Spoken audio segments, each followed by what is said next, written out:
지금 그 교육 문제에 대해서 어머님들 다 아시겠지만 국가교육회의라는 그 기관에서 현재 대입 시에 대해서 논란이 되고 있는 부분들을 의견 수렴을 하고 있잖아요. 정책에 대해서 의견 수렴을 하고 있는데 의견 수렴에 대해서의 쟁점 사항은 딱 세 가지입니다.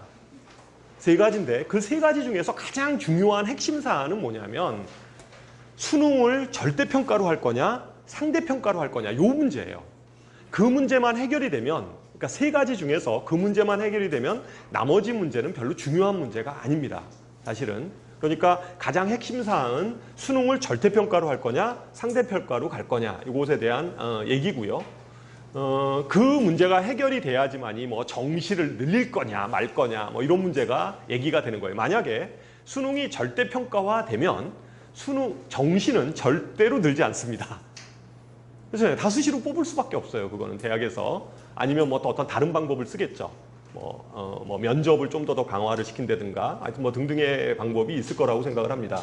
그래서 어쨌든 핵심은 그런 거고 그 다음에 뭐 수시에서 수능 성적이 들어가느냐 마느냐 이런 것들은 굉장히 지엽적인 얘기입니다. 그리고 어제 발표된 내용을 보더라도 어제 발표된 내용이 이제 뭐 신문에 보면 잘 안 보이실 텐데 내용을 보더라도 그 수시에서 수능 성적을 넣어야 되냐 말아야 되냐 이런 부분에 대한 의견은 모든 사람들의 의견이 그냥 대학 자율로 하자 이게 공통된 의견입니다. 그래서 뭐 별로 중요한 사안이 아니에요. 그래서 가장 중요한 건 수능이 절대평가로 가느냐 상대평가로 가느냐 이게 논의의 핵심입니다. 자, 그래서 지금 현재 논의되고 있는 사안입니다. 위에 있는 내용이 절대평가 얘기고요. 위에 있는 내용이 밑에 내용이 상대평가로 갔을 때의 예상입니다. 그러니까 뭐 절대평가로 간다는 것은 다시 말해서 9개 과목을 현재 이렇게 시행을 하고 있는데요. 현재는 일부 과목, 그러니까 영어하고 한국사를 절대평가만 하고 있잖아요. 나머지 과목은 다 상대평가를 하고 있는데 이거를 9개 과목 다 절대평가로 하겠다라는 아주 단순한 아닙니다. 이런 아니고요. 지금 두 번째 안, 아까 일부 과목 상대평가안은 상대평가로 평가하는 거는 국어, 수학, 탐구 요 세 과목에 대해서는 상대평가를 하고 나머지 과목에 대해서는 다 절대평가로 평가하자는 게 현재의 논의되는 안입니다. 여기서 예전 수능하고 좀 달라진 거는 제2외국어하고 한문도 그냥 절대평가로 하자 이런 안입니다. 제2외국어하고 왜냐하면 제2외국어는 아랍어 때문에 항상 논란이 되잖아요. 아이들이 이제 이게 하여튼 아랍어 시험 그냥 무조건 봐가지고 이게 논란이 돼서 그냥 이것도 그냥 절대평가로 하려고 하는 것 같습니다. 그래서 어쨌든 현재 논의되는 안은 국어하고 수학하고 탐구 과목만 지금 현재 상대평가로 남겨두고 나머지는 다 절대평가로 가자. 이게 아닙니다. 수능 과목에서 지금 예전 처음에 논의됐던 통합사회, 통합과학이 포함되느냐 안 포함되느냐의 여부는 처음에는 포함되는 것처럼 막 얘기가 되다가 요즘에 국가회의에서 논의되고 있는 내용의 분위기는 통합사회와 통합과학은 고등학교 1학년 수업 내용에 해당되므로 수능시험에서는 배제시키는 게 좋지 않겠냐라는 안이 논의되고 있습니다. 그리고 설사 그것이 포함이 된다 하더라도 그 내용은 절대평가로 될 가능성이 큽니다. 상대평가로 평가되진 않고요. 이게 좀 예전에 발표된 안하고 조금 차이점입니다. 여기까지 정리되셨죠? 넘어가 보면 그러면 어떤 과목을 볼 거냐에 대한 얘기입니다.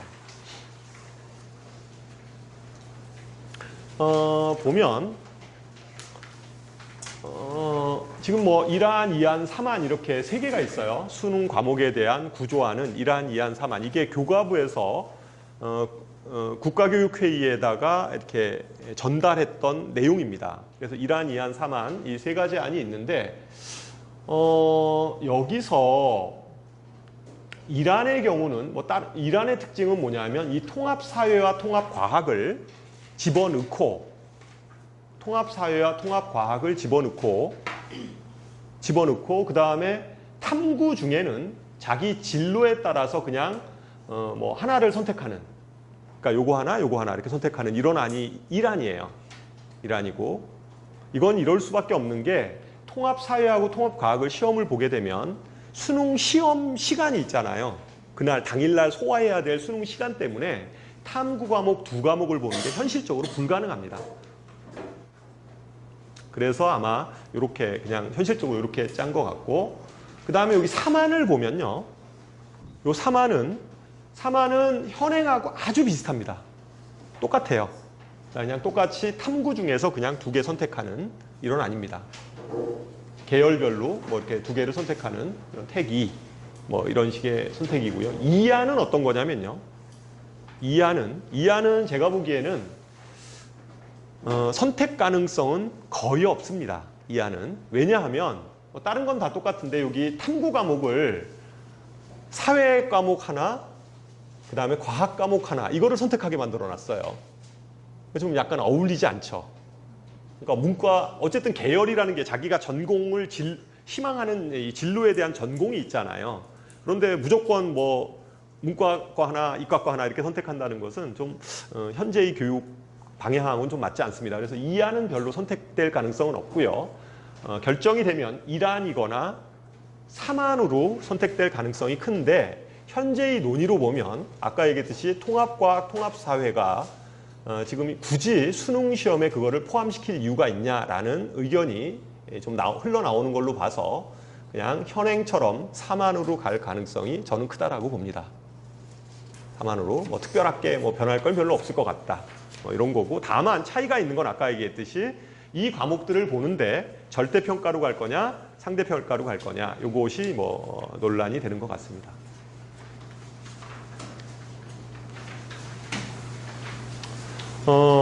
그 다음에 그 외에 지금 제가 말씀을 드리는 것은 국가교육회의에서 논의되는 안인데 그 외에 기타 사항 중에서 수시하고 정시를 통합하는 안 얘기가 있었어요.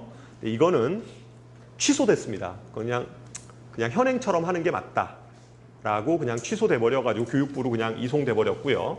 그 다음에 적성고사는 없어질 것 같습니다.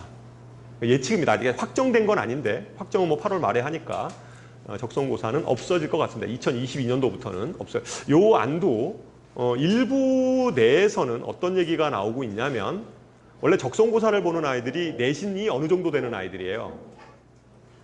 4등급, 5등급 이런 애들이거든요.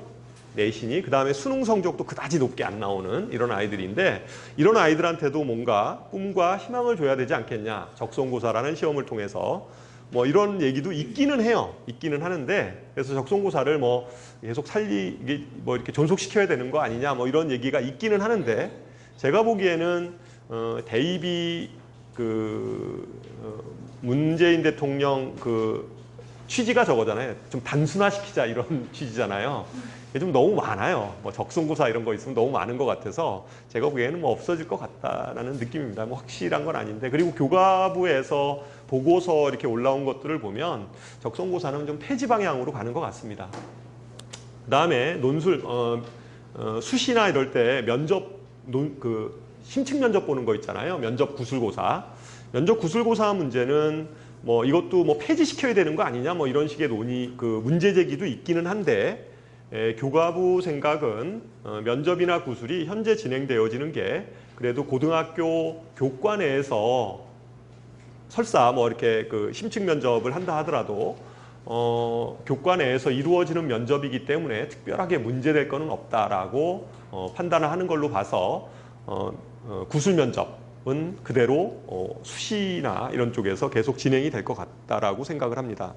그리고 뭐 EBS 연계율 같은 경우는 뭐 워낙 이제 뭐 고3 되면 EBS 연계가 높아지면 다른 건 안 보고 EBS만 달달달달 외우고 있으니까 아이들이 학교 교육 자체가 파형화된다라는 그러한 취지에서 지금 얘기가 나오는 것이거든요. 그러다 보니까 뭐 이 부분은 좀 더 완화시키거나 뭐 이럴 가능성은 큽니다. 물론 논란은 좀 되는데 EBS 연계 부분은 좀 예전처럼 그렇게 높게 막 그러지는 않을 것 같아요. 그래서 지금까지의 내용이 지금 얘긴데 어제 발표된 내용으로 보면 어제 국가교육회의에서 4개의 안을 발표했잖아요. 그 4개의 안 중에서 3개가 뭐예요? 수능을 상대평가하자. 하나가 절대평가입니다.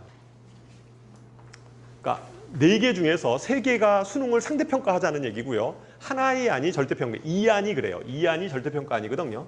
절대평가 아니고 뭐 나머지는 제가 보기에는 뭐 별로 중요한 문제 아닌 것 같은데 논의 구조가 4개 중에서 하나가 절대평가고 4개 중에서 3개가 상대평가로 안이 제출된 걸로 봐서 그거를 투표해서 이렇게 뭐 1안이 몇 퍼센트, 2안이 몇 퍼센트 이렇게 하는 건 아니에요. 그냥 그 논의 구조를 가지고 토론을 하자는 얘기거든요.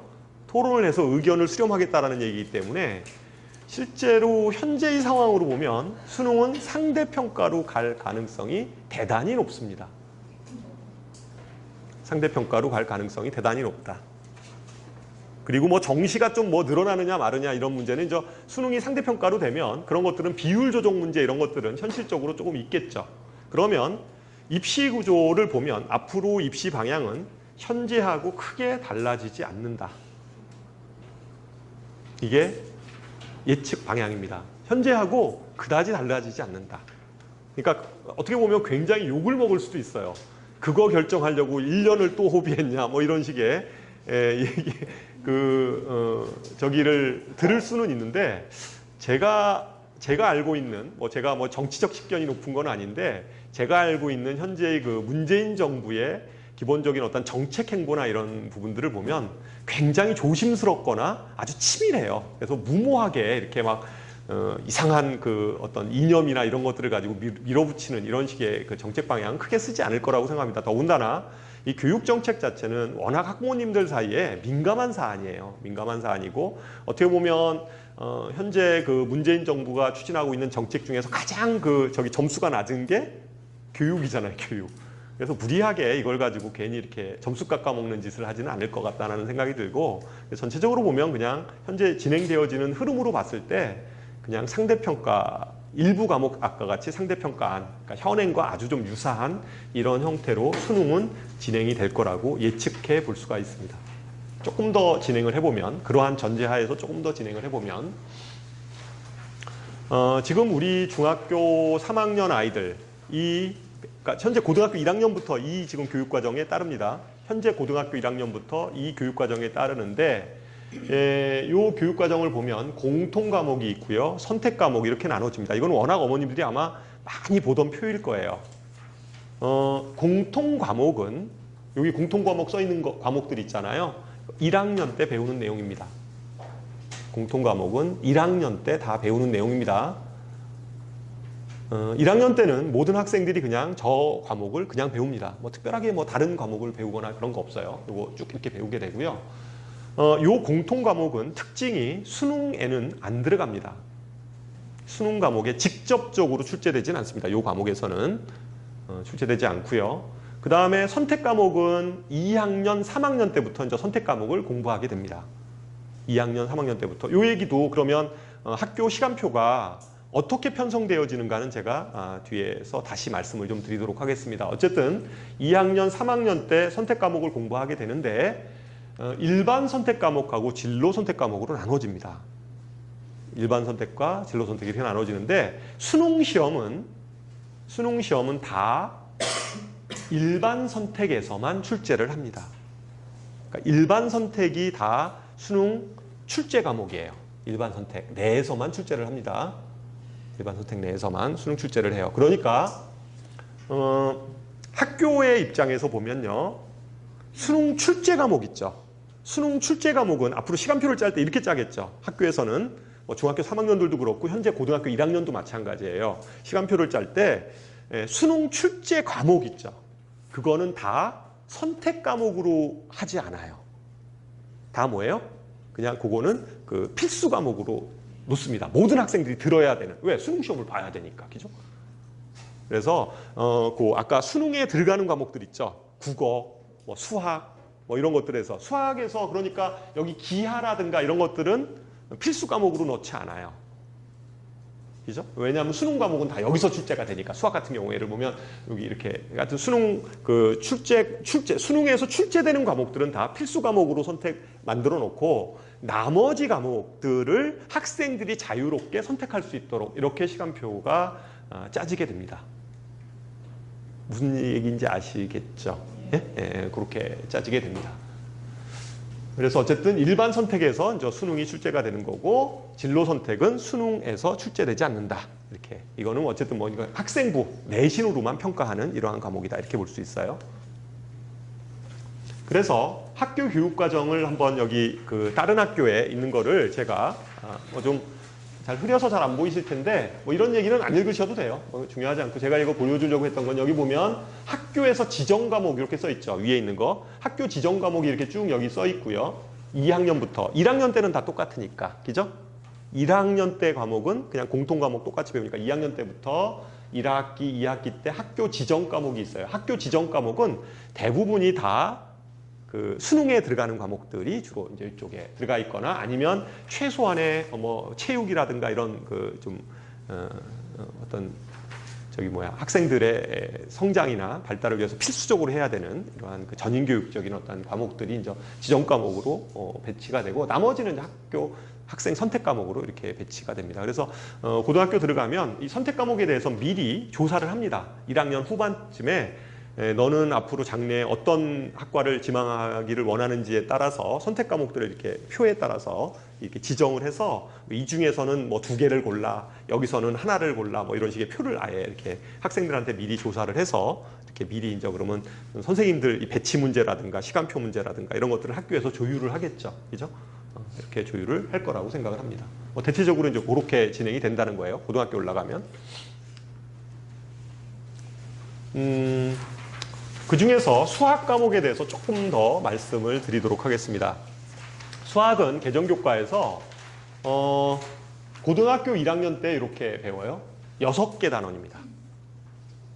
그러니까 6개 단원. 그러니까 요번 그 수학 과정의 편성은 어떻게 된 거냐면요. 한 학기에 3단원을 배우도록 설계가 돼 있어요. 한 학기에. 자 보세요. 여기 보면 다 3개죠. 수열, 지수로그 함수, 삼각함수. 함수의 극한과 연속, 미분, 적분. 3개죠 다. 3개씩으로 이루어져 있어요. 3개씩으로 이루어져 있어서 한 학기에 3단원을 공부하도록 설계가 돼 있고요. 이 고1은 그럼 왜 6개 단원이냐? 1학기, 2학기, 고등학교 1학년 때. 고등학교 1학년 때 배워야 되니까 1학기, 2학기 포함해서 6개 단원으로 이루어져 있는 겁니다. 고등학교 1학년 때. 수능 과정이 안 들어가죠.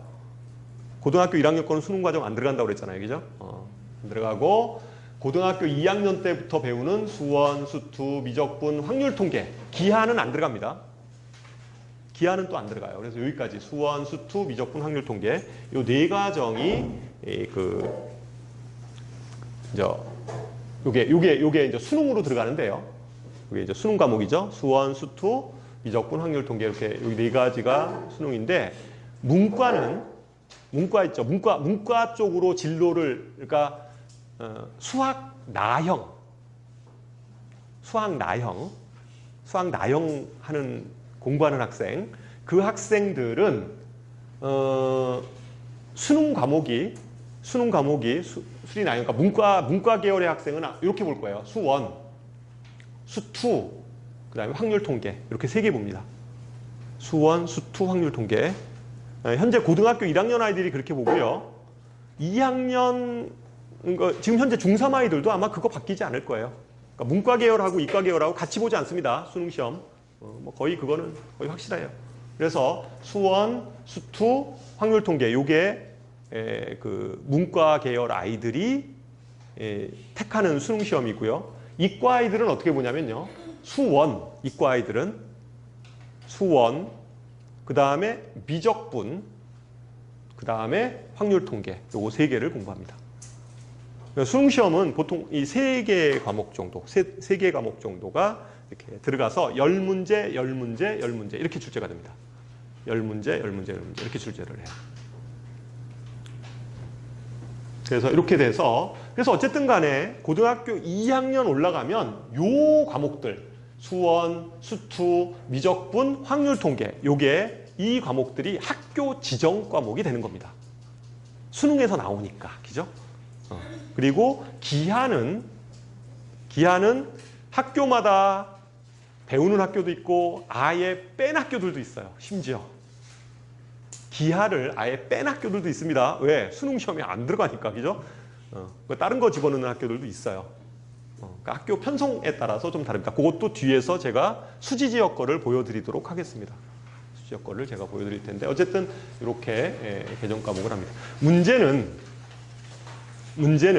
현재 고등학교 1학년부터 여기 지금 중3 어머님들도 다 해당이 됩니다. 문제는 현재는 이렇게 공부를 해요. 예를 들어서 현재를 예를 들면 내용적으로 지금 요 부분이 현재 지금 고등학교 2학년 아이들 있잖아요. 고2 아이들.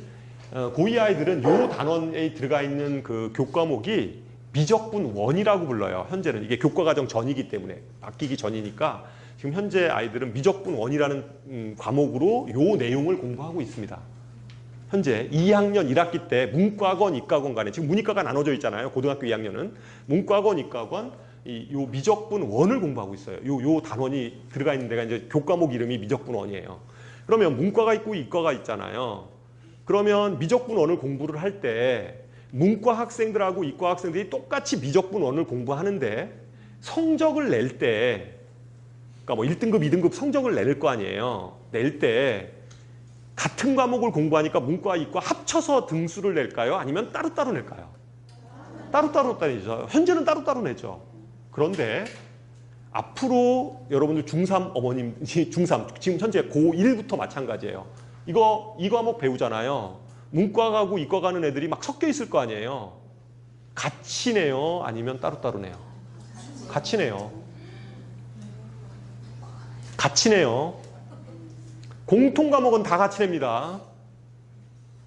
그러니까 어떻게 돼요? 1등급이 많아지죠. 1등급이 많아지는 거 아니에요? 지금 이과 어머님들 가만히 생각해 보세요. 이과 보냈을 때 아마 지금 현재 고등학교 자녀 있으신 어머님 한번 손 한번 들어보실래요? 있으시죠? 이과세요, 문과세요, 아이가? 고1이라 아직 몰라서. 근데 아마 얘기는 들어보셨죠? 이과가 많지 않아요. 학교에 따라서. 어떤 학교는 만약에 뭐 10개 반이다 그러면 이과가 3개 반뿐이 안 돼요. 예를 들어서 3개 반이면 뭐 100명 이렇게 뿐이 안 되는 거예요. 뭐 100명도 안 되는 학교도 있어요. 그러면 1등급 하려면 몇 등 안에 들어야 돼요? 4%니까 뭐 3명, 4명 이렇게 돼요. 3명, 그러니까 전교 3등이 돼야지 1등급인 거예요.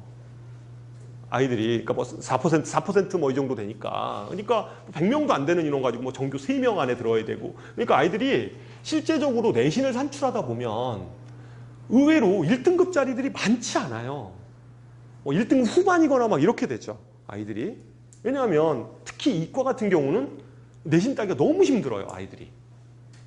진짜로. 그런데 앞으로 2015 교육과정이 되면 수학 같은 경우에 특히 이런 과목들은 문과건 이과건 다 같이 그냥 수강하는 과목이에요. 이거 다 들어가는 과목이잖아요. 그렇잖아요. 그리고 이과, 그럼 선생님 이거는 문과 애들끼리만 보지 않습니까? 아니에요. 나중에 보면 알겠지만 이거 공부하려면 이거 문과, 이과건 이것도 공통 과목이에요. 이거를 해야지 이거를 들을 수가 있어요. 이과 아이들은. 그러니까 이 과목조차도 다 문이과 공통이에요. 그 다음에 확률 통계 이거 문과, 이과 다 들어요. 이것도 문이과 공통 과목이에요. 수학하려면. 그러니까 이 모든 과목들을 예전에는 문과는 문과 애들끼리만 이렇게 편성을 해서 내신 성적을 선출하고 이과는 이과 애들끼리 선택을 했다면 앞으로는 그냥 통합해서 선출을 하는 거예요.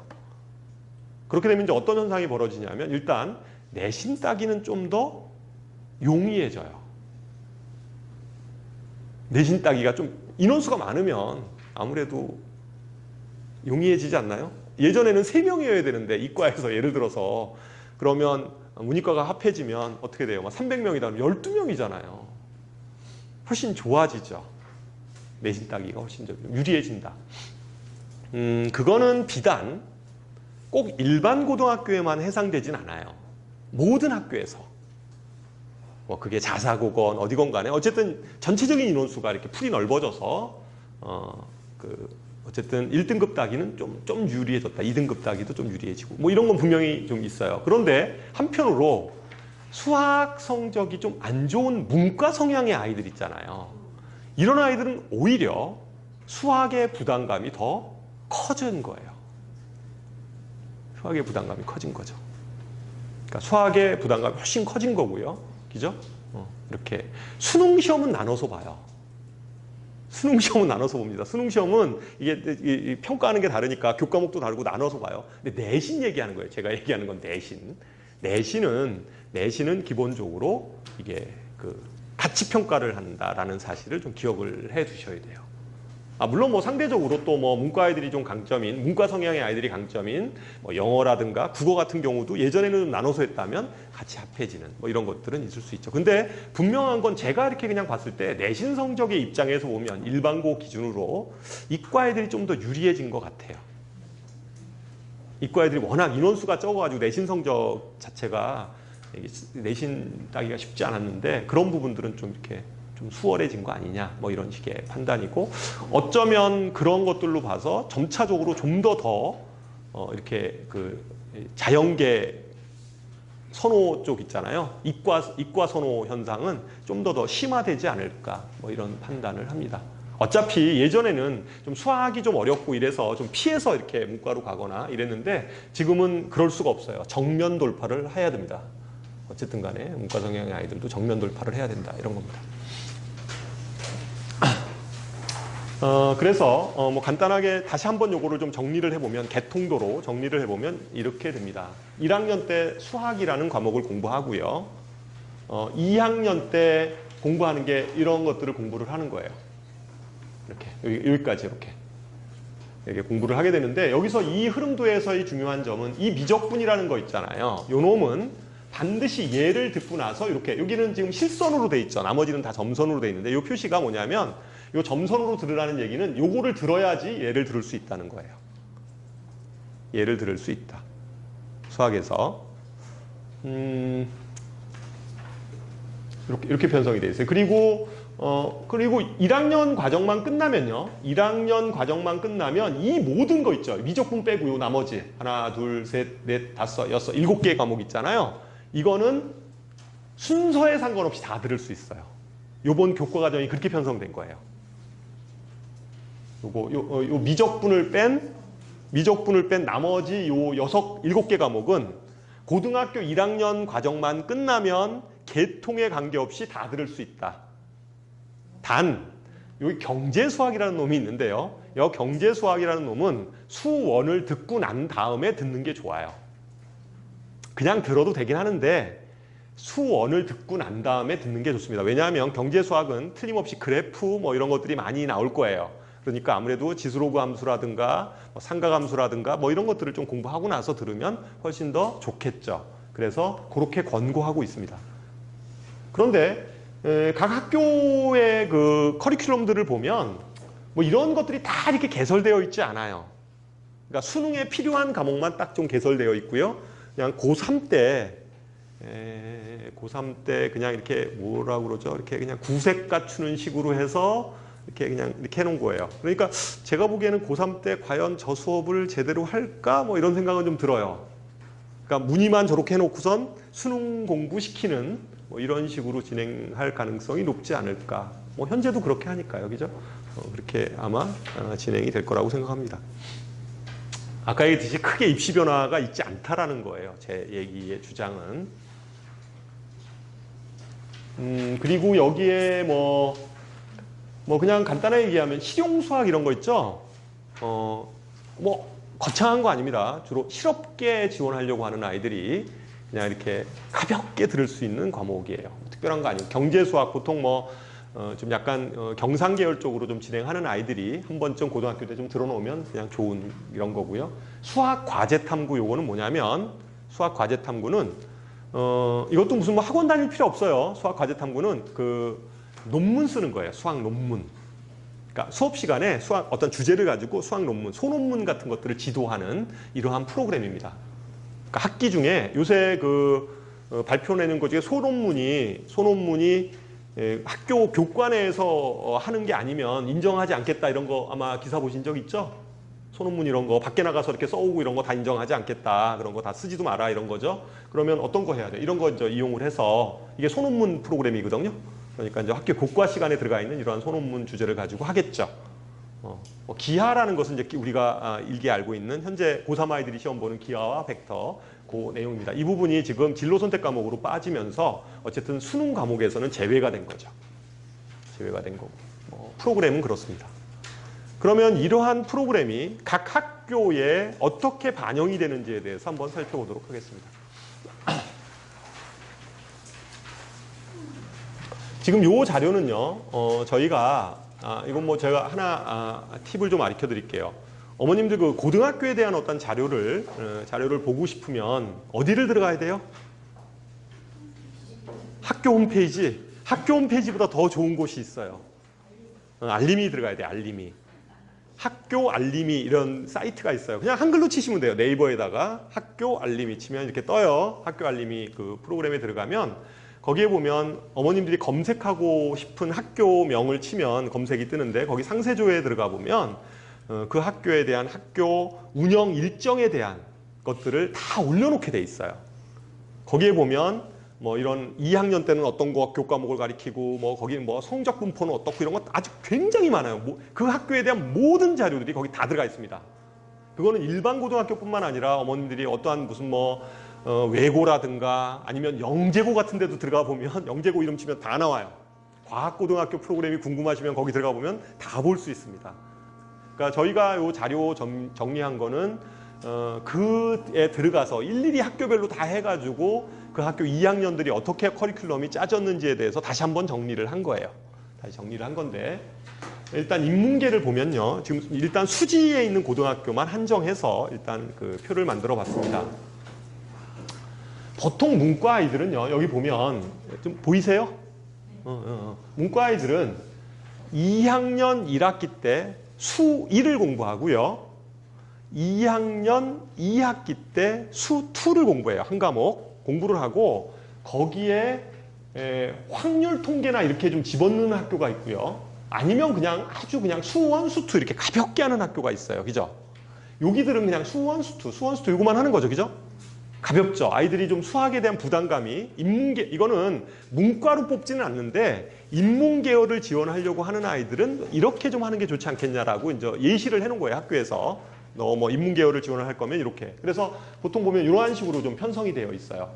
근데 수지고등학교나 이런 풍덕고등학교라든가 홍천이나 이런 데는 문과 인문계열을 지원하는 학생이라 하더라도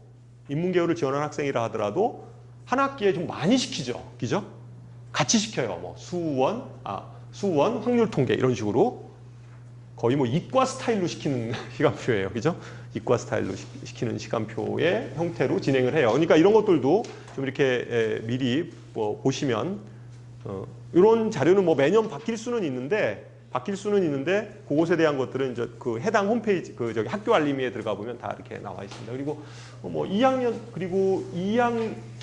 올라가면 이제 확률 통계를 공부하는 거죠. 수능에 나오는 거니까 어쨌든 공부해야 되잖아요. 그래서 확률 통계하고 이런 학교들은 미리 다 해놓고 경제 수학하고 뭐 이런 학교고요. 뭐 이런 대부분은 다 이때 하나씩 하고 이렇게 확률 통계하고 학교에 따라서 좀 성향이 다를 수 있죠. 그래서 아이가 설사 인문계열에 지원을 한다 하더라도 수학에 좀 더 강점이 있는 학생이거나 이러면 오히려 뭐 좀 이렇게 이런 학교 쪽에서 이렇게 좀 시키는 것도 방법이고요. 그렇지 않으면 이게 어쨌든 근데 이 내신 성적 평가는 아까 문이과 이런 거 나눠지지 않는다고 그랬잖아요. 그러니까 너무 막 이게 하중이 붙으면 문과 성향 아닌데 수학 과목이 너무 하중이 붙으면 못 쫓아갈 거 아니에요. 그러니까 좀 피하는 게 좋겠죠. 그죠? 좀 이렇게 널널하게 좀 이렇게. 이과 애들은 보통 많이 하거든요. 이과를 보면 이과는 기본적으로 2개씩은 다 해요. 이과 자연계열을 지원하려고 하는 아이들은 아까 인문계열 지원하는 애들은 그냥 한 학기에 하나 정도씩만 이렇게 박혀있는 학교들도 많이 있는데 자연계 애들은 이렇게 많이 해요. 많이 시키죠. 특히 저는 좀 이 학교는 좀 여기 보면 대부분의 학교들은 이렇게 시켜요. 이과 애들은 한 학기에 수원 확률 통계 그다음에 수2 확률 통계 이렇게 시켜요. 그래서 확률 통계를 1년 내내 하는 거죠. 이렇게. 그리고 이렇게 수원, 수2 이런 식으로 이렇게 수원, 수2 하나 박아놓고 확률 통계는 1년 내내 시키고 이게 일반적이에요. 지금 현재도 그렇게 해요. 보통 일반적으로 그렇게 하는데 이 학교는 풍덕고등학교를 보면 좀 약간 무리해요. 수원, 수2를 한 학기에 다 끝내고요. 수원, 수2를 한 학기에 다 끝내고 그 다음에 2학기 때는 확률 통계하고 미적분을 끝낸대요. 좀 약간 이해가 안 가요. 근데 저도 저게 가능할까 이런 생각이 드는데 모르겠어요. 하여튼 학교 홈페이지는 이렇게 떠났어요. 내가 보기에는 조정이 좀 돼야 되는 커리큘럼 아닌가 이런 생각은 좀 들어요. 그리고 뭐 3학년 때는 뭐 기하, 뭐 수학 과제 탐구 뭐 이런 거 시킨다는 의혹에 불타서 이렇게 가고 있어요. 이게 이제 이런 거예요. 수직고는 그냥 상식적으로 좀 현실적인 시간표를 짠 것 같아요. 대신에 얘네들은 또 고3과문 되게 뭐 많아요. 고3 때 고3 때 이렇게 진짜 많이 시키나 뭐 이런 수능 준비 시켜야 되는데 이게 과연 현실적으로 될까 이런 생각이 들기는 해요. 그러니까 이과가 아무래도 문과보다는 문과 자연 계열 하는 애들이 이제 선택 과목이 더 많겠죠. 좀 배워야 될 수학 과목도 문과 아이들은 3개만 하면 되는데 이과 애들은 최소 4개를 해야 되니까 2학년 때부터. 그러니까 좀 바빠지기는 해요. 4개를 해야지만이 어쨌든 기하를 안 하더라도 기하 벡터 안 하더라도 4개를 해야 되니까 사실은 좀 바빠지기는 하죠. 그래서 최소 2학년 때 4개 중에서 3개는 끝내놔야 되잖아요. 그래야지 고3 때 뭐 하나 정도 더 하면서 수능 준비도 하고 이렇게 돼야 되니까. 그러니까 고3 때까지 가서 막 진도 나갈 수는 없잖아요. 그래서 이제 그런 부분들을 좀 풍덕고는 오히려 그런 것들을 좀 고민해서 이렇게 시간표를 짠 게 아닌가. 2학년 때 다 끝내버리겠다. 뭐 이런 식의 생각을 좀 짠 게 아닌가. 근데 나머지 학교들은 다 그냥 수원, 수투. 여기 보정고등학교도 좀 약간 무리하게 짰어요. 비슷해요. 수원, 수투 1학기 때 다 끝내고요. 그죠? 그 다음에 2학년 2학기 때 미적분하고 수학 과제 탐구. 여기 3이라고 써 있는 건 뭐냐면요. 이수단위. 시간이에요. 주당 3시간씩 해가지고 이렇게 끝나겠다는 건데 약간 좀 무리가 될 것 같긴 한데 어쨌든 뭐 이렇게 시간표를 짠 학교. 크게 이렇게 2가지 정도 이렇게 구별이 돼요. 그래서 그거를 좀 보시면 대체적으로 수학을 어떻게 시키고 있구나라고 생각을 할 수 있죠. 그런데 분명한 거는 자연 계열 쪽을 좀 지원하려고 하는 아이들 같은 경우에 보면 분명한 거는 지금 우리 중3 아이들부터는 뭐 어쨌든 인문계열, 자연계열 이렇게 구별하지 않고 퉁쳐서 이렇게 이제 등급을 짜니까 예전보다는 등급 따기가 훨씬 좀 용이해진 건 분명해요. 수학 과목에 있어서 자연계열 아이들이 용이한 건 분명한데 그래도 사실은 수학에 대한 어떤 하중 있죠, 하중. 아까 했듯이 이렇게 보통 문과 아이들은 그냥 하나 정도 하면 되는데 이과 아이들은 이렇게 최소 2개 정도씩을 이렇게 해야 되는 거니까 그런 것에서 오는 어떤 부담감들은 상당히 큽니다. 상당히 커서 그런 것들도 좀 감안해서 이제 중3 어머님들 같은 경우에는 서서히 좀 그 아이들 물론 아이들에 따라서 좀 달라지기는 하겠지만 좀 이 선행 부분들도 다소 좀 신경을 좀 많이 이렇게 좀 쓰셔서 좀 가야 되는 겁니다. 그러면 이제 뭐 대체적으로 수학 얘기 좀 이렇게 제가 좀 말씀을 드렸어요. 그래서 수학이 좀 앞으로 어떻게 교과가 편성되어지는지 이런 게 좀 감이 잡히시죠. 그 다음에 문제가 되는 게 고교 학점제와 내신 평가 방법에 대한 문제예요. 이거는 현재 이 고교 학점제하고 내신 이 평가 방법은 원래 국가교육회의에서 이것에 대해서 논의를 좀 해달라고 이렇게 요청을 한 사안이기도 해요. 사실은. 근데 이제 그 얘기는 싹 들어갔죠. 안 하고 있어요. 안 하고 있는데 이것에 대해서. 근데 내신평가 방법은 제 생각은 그렇습니다. 지금 현재 교과부에서 나온 어떤 보고서 이런 것들도 제가 좀 유심히 좀 보는데 굉장히 꼼꼼하게 저는 좀 읽는 편이에요. 진짜 밑줄 쳐가면서 이렇게 읽어요. 이렇게 행간을 보려고 노력을 하고 이러면서 이렇게 읽어내는 편인데, 그 절대평가로 가는 거 있잖아요. 이 절대평가. 그 내신이 절대평가로 가는 거. 90점 이상이면 다 뭐 1등급이고 뭐 이런 식으로 이렇게 절대평가로 가는 거는, 현재는 좀 하더라도 이렇게 발표가 날 것 같아요. 이건 제 예측인데, 2022년부터 시행을 해보겠다. 그때가 그럼 그게 그럼 무슨 근거로 그런 얘기를 하냐? 2022년부터 그때 고등학교 되는 아이들부터 2022년도 왜요? 예? 둘째가 걸려 있어요 거기에? 왜 그런 얘기를 제가 말씀을 드리냐면 그때가 지금 현 정부에서 추진하고 있는 고교 학점제를 전면적으로 시행하는 해예요. 2022년이.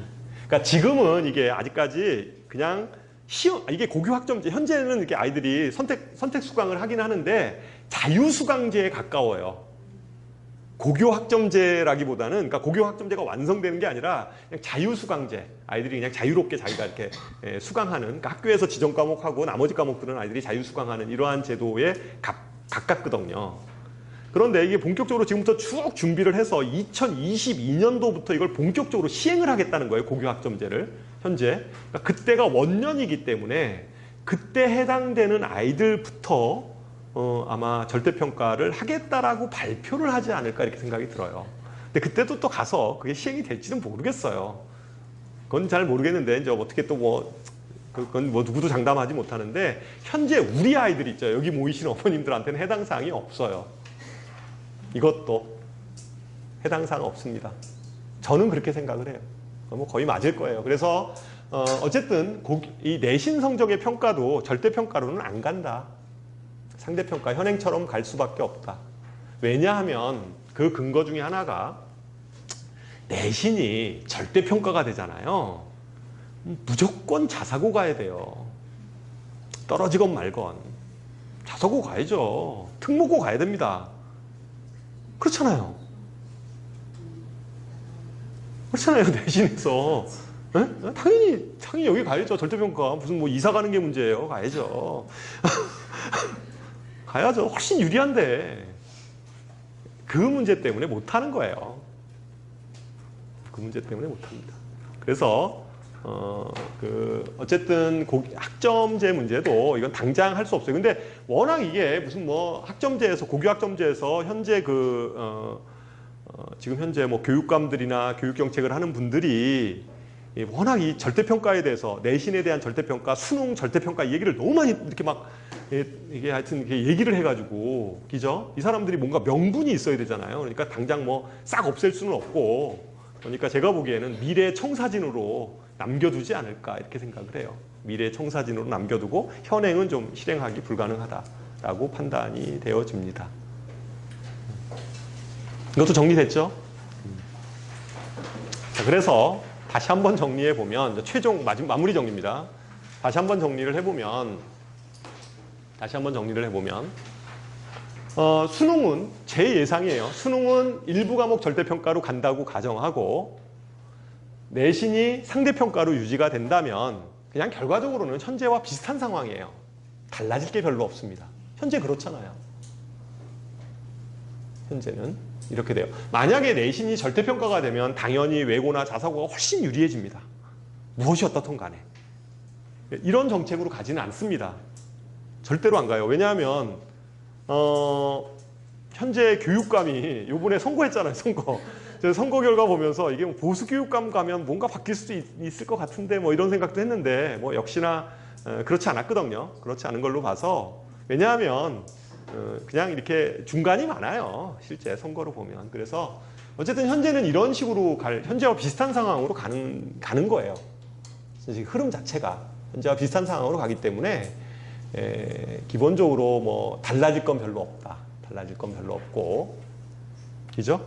현재와 비슷한 상황이에요. 현재와 비슷한 상황이다. 여기에 이제 문제가 생긴 거죠. 14대 3입니다. 이게 이제 저기죠. 교육감 수예요. 교육감 수죠. 14가 진보고 그 다음에 3이 보수죠. 그죠?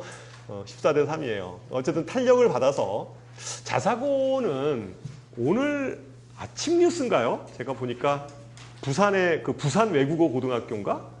학교에서 일방적으로 일반고 전환한다고 그래가지고 학생들이 점심시간마다 운동장에 나가서 교과를 부르고 이제 데모를 하고 있어요. 그래서 그런 기사가 떴더라고요. 근데 어쨌든 현재 전체적인 분위기는 자사고 부분이나 특목고 이쪽을 이제 어쨌든 현재 교육감들, 그러니까 크게 이건 교육 이념 부분인데요. 현 정부에 있어서의 어떤 교육 정책을 추진하시는 분들의 좀 기본적인 생각들은 좀 평준화 교육 있죠. 보편적인 평준화 교육을 좀 주장하는 거였고요. 예전에 이명박 정부 있을 때 그때는 좀 수월성 교육들 있죠. 수월성 교육을 굉장히 강조했던 교육학자들이잖아요. 그러니까 상반되기 때문에 현재 어쨌든 지금 그 추진하고 있는 모든 정책들의 기본은 그냥 평준화 교육 개념이에요. 그렇게 보시면 되고, 그렇게 보면 지금 뭐 이재정 교육감 같은 경우도 보면 그래서 우선 선발권 폐지시켜버린 거잖아요. 그죠? 이게 이제 가장 큰 문제죠. 우선 선발권 폐지시켜서. 그래서 다 후기고등학교가 돼버렸어요. 그죠? 다 후기고등학교가 돼버려가지고, 이제 어떻게 하냐, 이제 이 문제예요. 그럼 이제, 근데 여기 특히 용인 지역 같은 경우에는 지역 선발이 있었잖아요. 용인 자사고가. 지역 선발이 있고, 그 다음에 한편으로 다른 지역에 비해서 용인 학부모님들은 특목고 자사고를 엄청 좋아하세요. 그죠? 안 그런가요? 다른 지역보다는 여기가 좀 더 좀 심한 것 같아. 이렇게 보면. 하여튼 뭐 대면 다 하여튼 특목고 자사고 이렇게 좀 보내시려고 그러는 것 같아요. 전체적인 분위기로 보면. 분위기는 그런데 어쨌든 이게 우선 선발권을 폐지를 시켜서 저기에 떨어지면 이게 그 엉뚱한 지역으로 이사를 가야 되는 판이 생겨버리니까 이게 문제죠. 방법은 있어요. 만약에 그 진짜 그 특목고의 그런 자사고, 특목 자사고 쪽으로 가고 싶으면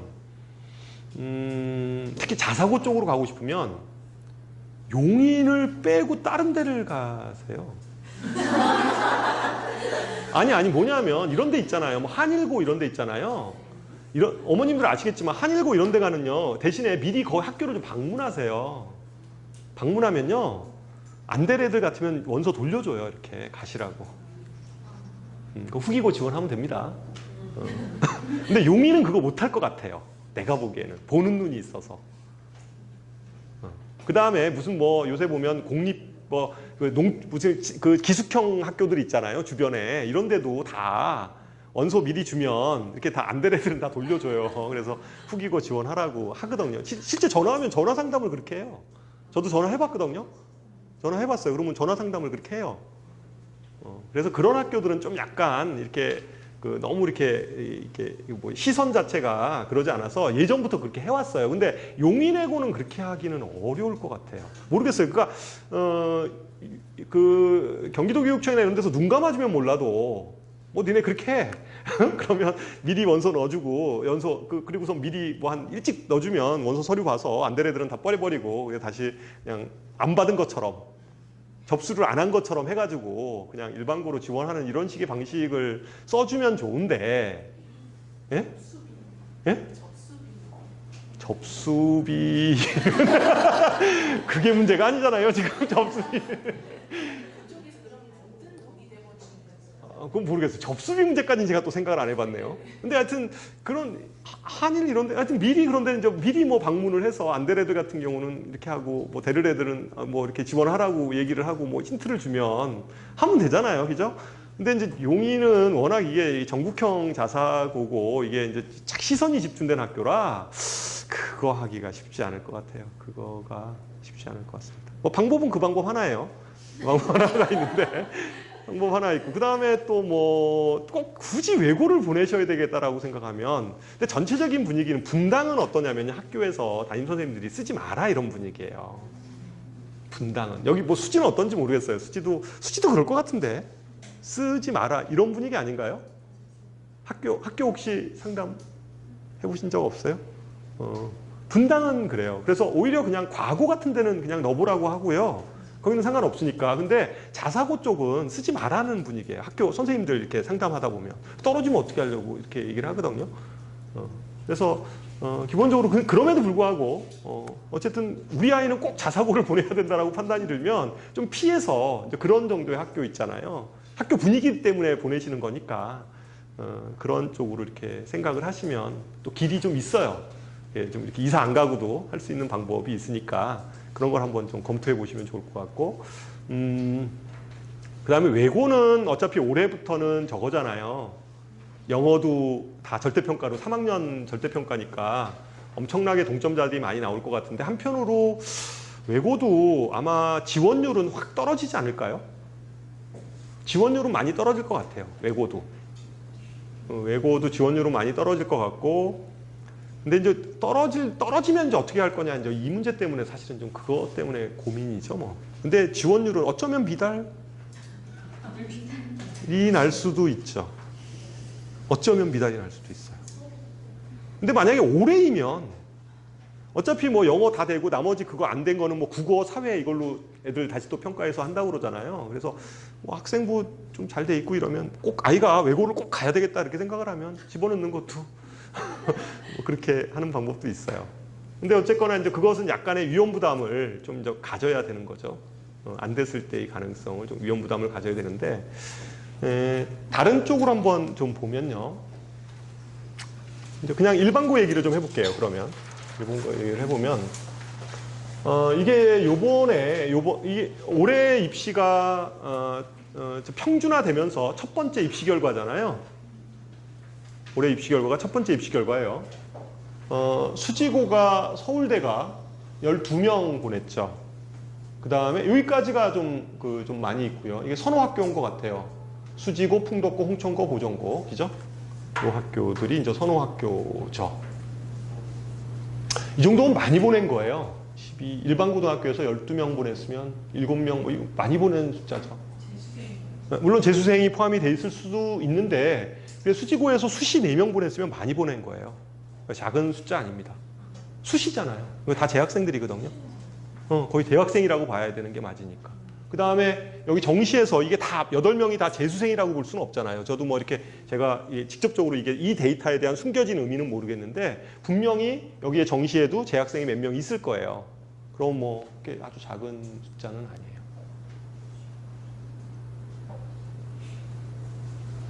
그래서 뭐 요게 지금, 그리고 나머지 학교들은 근데 이제 아직까지도 상당히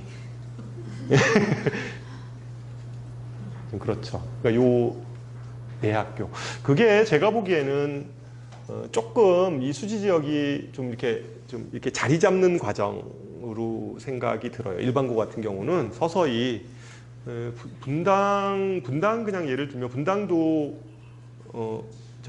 몇 개 좀 이렇게 많이 보내는 좀 센 학교들이 좀 있고요. 나머지 학교들의 분위기는 보통 한 학교에 서울대 그냥 숫자로 보면 한 4명, 3명 요 정도 이렇게 평균적으로 보내고 있거든요. 학교별로 그절로 보내고 있어요. 좀 이렇게 뭐 많이 보내는 학교들이 보통 뭐 낙생이나 이런 데가 한 15명이고요. 사실은 그다음에 서연이 요번에 11명인가? 서연. 예, 수시정시 합해서. 어차피 모든 통계는 재수생까지 다 포함해서 하는 거니까, 학교별로. 그리고 뭐 보통 중앙 같은 데가 한 8명, 뭐 이 정도 분위기거든요. 그 정도 분위기니까, 실제 여기 분위기로 보면, 뭐 이렇게 풍덕이나, 뭐 이런 뭐 홍천, 뭐 이런 데 있죠. 보정, 뭐 이 정도 분위기로 보면, 이렇게 분위기는 크게 나쁜 학교는 아니에요. 네, 나쁜 학교는 아니에요. 수지고는 뭐 여전히 이제 학교에서 이제 선호 학교다 보니까, 그리고 물론 저기에 물론 재수생들도 붙었긴 하지만, 그래도 수시로 4명 보냈으면 학교 분위기는 아주 좋은 학교죠. 저 정도 분위기로 보면 이렇게 되죠. 그리고 한편으로 또 어떤 데이터들이 있냐면요. 자연계 쪽에서 어머님들 같은 경우에 의대에 대한 관심도 많으니까 요거 한번 데이터 보실래요? 의대가 뽑는 게 전체 의대 치대에서 약 한 3,500명 정도 선발을 해요. 근데 여기 한번 보세요. 의예과 뽑는 인원을 보면 정시가 37%예요. 그 다음에 학생부 교과가 22%입니다. 왜 제가 학생부 교과 얘기를 하냐면요. 자사고 쪽에 가면 교과로 지원할 수 없어요. 자사고 가면 교과로 지원할 수 없습니다. 교과로 집어넣으면 다 떨어져요. 그러니까 심지어 외대부고 전교 1등도 교과는 안 집어넣습니다. 다 종합으로 집어넣어요. 게임이 안 돼요. 일반 고등학교 아이들하고. 그러면 의대 쪽에서 교과 성적으로 뽑는 게 22%고 정시가 30%면 돼주면 거의 몇 %예요? 60% 정도 되잖아요. 실제 전체 의대로 보면. 그래서 의대 쪽으로 그냥 생각을 해보면 그 일반고 지원 부분들도 좋은 선택이에요. 오히려. 실제. 어차피 뭐 그 정도 해야 되는 거니까. 그래서 뭐 그런 것들도 우리가 좀 검토해 볼 필요가 있어요. 의대 쪽을 만약에 생각을 하신다고 한다면. 그래서 의대 쪽 아이들이 기본적으로 의대 가려고 하는 아이들은 자사고나 이런 쪽을 좀 지원하지 않죠. 왜냐하면 그 아이들은 어차피 정시는 해야 되는 거고요. 잘 해야 되는 거고, 그 다음에 교과 성적도 좀 챙겨야 되니까, 이 비율도 꽤 크니까 뭐 수능 종합해봐야, 그리고 논술도 하잖아요, 사실은. 그러니까 사실은 7대3이에요. 7대3 가능성은. 논술도 보통 일반고 아이들 하거든요. 그 일반고 아이들도 논술 준비하니까 그런 것들로 보면, 그래서 의대 쪽을 생각하시면 오히려 일반고를 지원하시는 게 옳습니다. 전략적으로. 그리고 저는 근데 그 아까 얘기했다시피 현재의 그 입시 상황은 예전하고 다를 게 거의 없습니다. 뭐 무슨 뭐 혁신적인 변화가 있고 이런 거 없어요. 어떻게 보면 참 욕먹을 짓을 한 거예요. 1년 동안 그냥 그때 결정을 했어도 되는 문제인데 괜히 그때 면피하려고 하고 그 뭐 무슨 하여튼 그 모든 국민들이 뭔가 참여해서 뭔가 논의가 결과가 나온 것처럼 이렇게 희석화시키기 위해서 사실은 1년을 보냈는데 별로 이렇게 달라진 거는 없는 거죠. 그랬을 때 고등학교 선택하는 그 규정은 저는 그렇게 생각을 해요. 물론 입시에 따라서 달라진 건 없기 때문에 지금 뭐 이게 일반고가 꼭 유리하다, 자사고가 유리하다 이렇게 참 얘기할 수 있는 성질은 아니에요. 예를 들어서 자사고나 특목고를 가면 학생부 종합전형에는 진짜 유리한 건 맞아요. 맞습니다. 학생부 종합전형이나 이런 쪽에 이렇게 유리한 건 맞는데, 한편으로 자사고 가는 아이들은 상위권 아이들이잖아요. 그러니까 상위권 아이들 기준으로 봤을 때 그 아이들이 일반고를 만약에 갔다고 치면 과연 그게 불리한 일인가라고 생각을 제가 해봐요. 근데 꼭 그런 건 또 아니에요. 그 아이들은 또 거기서 요새 보면 추천 전형 이런 것들도 되게 많아요. 대학교 추천 전형 같은 경우 되게 많거든요. 요새는 뭐 고대 같은 경우에서도 4% 추천하는 것들도 있고, 그 다음에 뭐 서울대, 그 다음에 카이스트 이런 데 고교별로 추천하는 인원들 있잖아요. 그런 게 이러한 특목이 자사고나 이런 데 가면 워낙 상층이 두꺼우니까 추천받을 가능성이 희박하죠. 그렇잖아요. 4% 자사고에서 4% 들 거면 뭐 아무 데나 다 가죠. 고대를 왜 가요? 서울대 가지, 그죠? 그럴 거 아니에요. 그러니까 이제 일반고에 가면 이제 그 정도의 추천 전형이나 이런 풀들이 있다는 거죠. 그렇잖아요. 그리고 뭐 어쨌든 뭐 등등 뭐 경희대 같은 경우도 뭐 6명, 뭐 그죠? 하다 뭐 이대 같은 게 6명. 하여튼 추천 인원들도 꽤 많이 늘고 있어요. 그러니까 그런 것들로 봤을 때 제가 보기에는 현재 입시 구조에서 꼭 뭐 이게 자사고가 유리하다, 일반고가 유리하다 이렇게 얘기할 수 있는 성질은 없다라고 생각을 합니다. 사실은. 그럼 결국은 뭐냐면 학생 좀 개인의 성향 이런 것에 의해서 좀 결정이 좀 될 필요가 있다라고 생각을 하는 거죠. 그래서 제가 이제 매번 얘기를 하는 얘기인데 지금 요 표 그냥 간단하게 이건 뭐 제가 항상 하는 얘기예요. 매년 하는 얘기인데. 여기 C에 써 있는 아이는 내신도 1등급이고 수능도 1등급인 아이들 있잖아요. 이런 애들 뭐 걱정할 거 없잖아요. 그죠? 걱정할 거 없는 애들인데 문제는 요 아이들이에요. 내신은 좋은데 수능 성적이 별로 이렇게 좀 잘 안 나오는 아이들 있어요. 이 수능이라는 건 단순하게 해서 그냥 수능 성적을 제가 얘기하는 건 아니고요. 아이들이 좀 그 내신보다는 수능은 좀 문제 해결 능력이나 이런 것들을 요구를 많이 하죠. 까다로워요. 문제가. 까다롭기 때문에 이런 A그룹 아이들, 여기 A그룹 아이들, 그러니까 그냥 중학교 때 좀 성실하면서 내신 성적은 좀 나왔는데 좀 어려운 뭐 시험 문제 나오면 아이가 좀 폭망하기도 하고 뭐 이런 아이들 있잖아요. 이런 아이들. 그리고 좀 어려운 집단, 좀 센 집단에서 막 이렇게 하면 아이가 좀 거기서는 이렇게 두각을 확 나타내거나 좀 그러지 못하는 아이들. 이런 아이들은 오히려 저는 그렇게 생각하는데 자사고 이런 데 오히려 보내면 더 오히려 못해요. 저는 일반고도 좀 너무 센 학교는 피해가는 게 좋다고 생각을 해요. 이런 아이들은.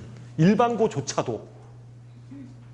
그러니까 한 예로 만약에 수지고등학교 같은 경우에 보면 제가 이제 학교 아까 그 점수로 보면 수지고등학교는 다른 고등학교보다는 좀 상층이 두꺼울 것 같아요.